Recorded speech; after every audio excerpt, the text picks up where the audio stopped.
SPC काम कैसे करता है। तो एसपीसी को इम्प्लीमेंट करने के लिए एक सिस्टमेटिक अप्रोच फॉलो किया जाता है। वो क्या है?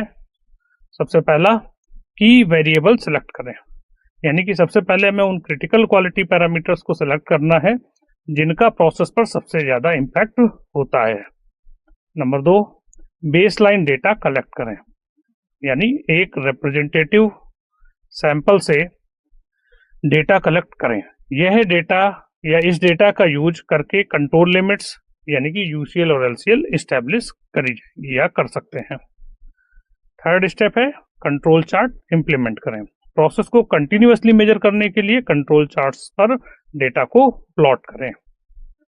फोर्थ है स्पेशल कॉज इन्वेस्टिगेट करें। अगर कोई डेटा पॉइंट कंट्रोल लिमिट से बाहर जाता है या कोई ट्रेंड दिखता है तो तुरंत इन्वेस्टिगेट करें।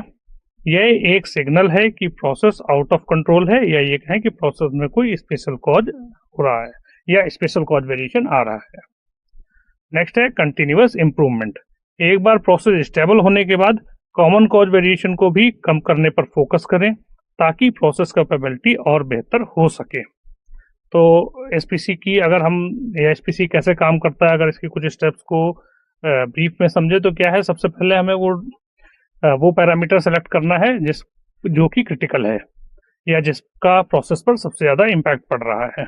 इसके बाद उस प्रोसेस पैरामीटर के लिए हमें डेटा कलेक्ट करना है और उस डेटा को यूज करके उसकी कंट्रोल लिमिट्स डिफाइन करनी है। फिर उन कंट्रोल लिमिट्स के साथ में उसका एक कंट्रोल चार्ट बनाना है जिसमें हम उस डेटा को प्लॉट करेंगे।